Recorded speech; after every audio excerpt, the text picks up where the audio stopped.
We begin with politics in Kenya, where moments ago the country's electoral board declared incumbent President Uhuru Kenyatta the winner of last week's presidential vote.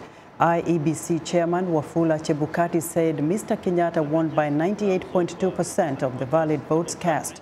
Chebukati also said the presidential rerun was free, fair and credible. Kenyatta's main challenger, Raila Odinga, withdrew from the race earlier this month, saying the electoral board could not hold a credible election after it rejected the opposition's demands for reforms. Now, joining us via Skype from Nairobi is Africa 54 Managing Editor Vincent Makori. Good evening, Vincent. After this huge announcement, what is the reaction in Nairobi? Well, good evening, Esther. We have to say the reaction is just not just in Nairobi, but in all the strongholds of Mr. Kenyatta. We've seen Gatundu, Nyeri, and other areas that voted for him. It has been jubilation, celebration. Of course, what exactly was expected, everybody knew very well that after Mr. Raila Odinga withdrew from this race, it's going to be Uhuru Kenyatta. The only question was, will he meet the constitutional threshold, which the commission, the Electoral Commission chairman said he did meet the constitutional threshold to qualify to be president. Turnout, of course, has been a big discussion. Was very low, about 38 point something percent, and therefore there are people who are wondering whether this was satisfactory in making him feel that he has the legitimacy to rule the country. Nevertheless, Mr. Uhuru Kenyatta, after receiving his certificate, indicated that the 7.4 million votes that he received validated his victory of August the 8th, which he says he believes he won, and the Supreme Court did not exactly say did not win, but faulted the transmission of the results by the IEBC. He did give a speech in a rather somber mood after that, where he kind of went back to try and remind everybody that he believes that what he has done is the right thing. He followed the law. He followed the directions of the Supreme Court to participate in this election.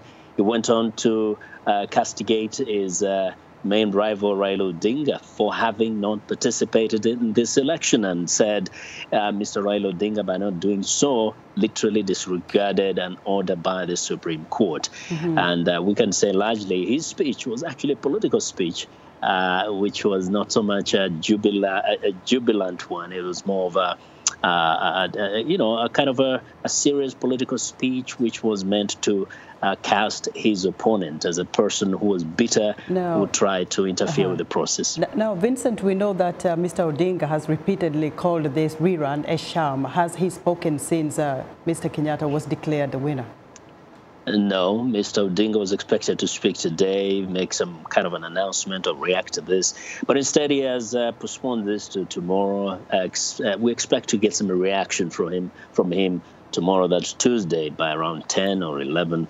And so we'll get to hear what he says. Obviously, he's going to still continue saying this is a sham election.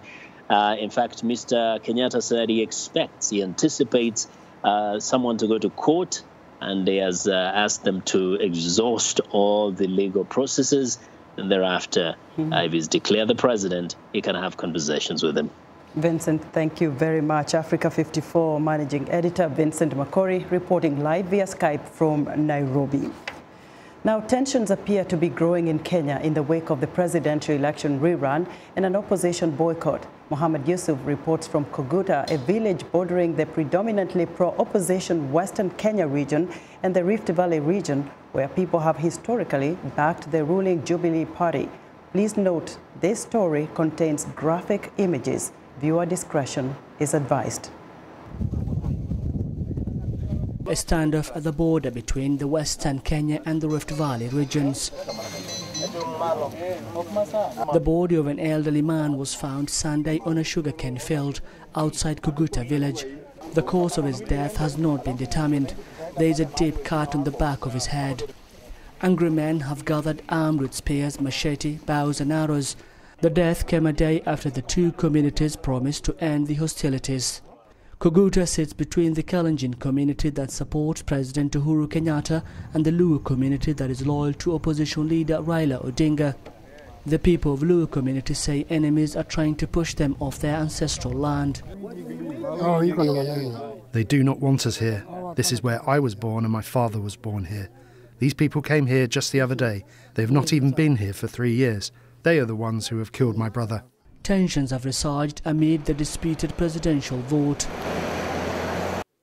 We want to tell the security agencies it is upon them to keep law and order. And we will maintain and preach peace. But peace can only go to an extent where there is justice. We want justice to be meted on the people of Koguta. They will not be butchered again. Less than a kilometre away from the border, armed Kalenjin youth watch. They say their neighbours have been blocking roads and prevented them from voting in the rerun election on Thursday. The Luo neighbours declined to be interviewed. Police have called on both communities not to seek revenge and vowed action against anyone who commits violence.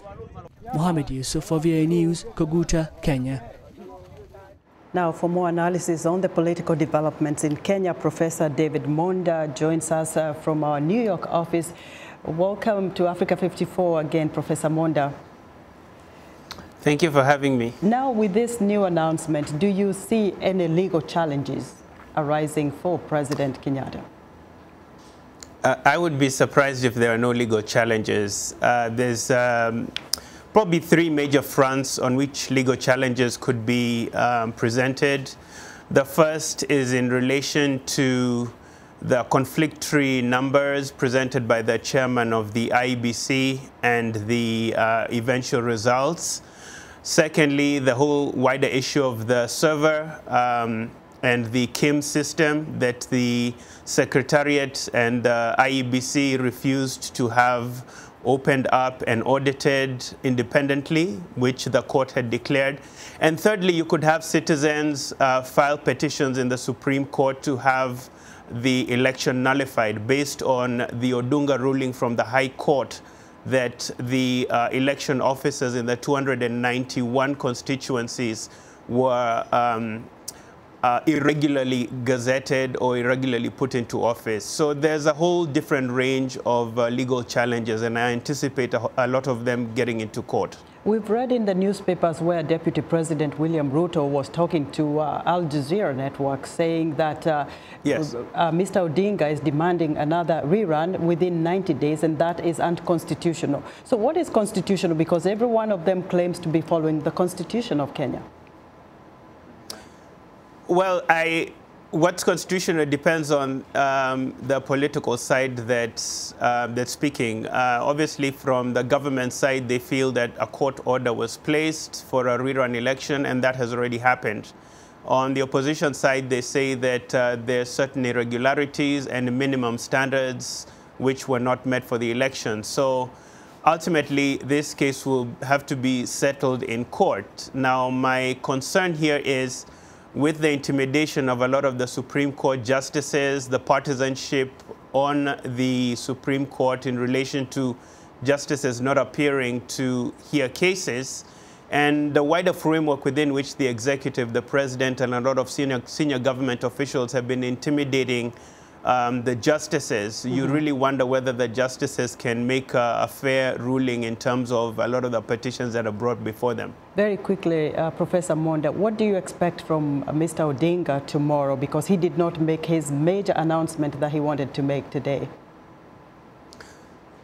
I think he wanted to hear what the president has to say, but I'd anticipate from his end a major legal challenge in the courts and a wider demonstrations and boycotts on the streets to challenge the re-election of President Uhuru Kenyatta.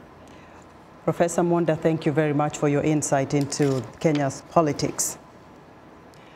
David Monda is a political scientist at City University of New York and a native of Kenya.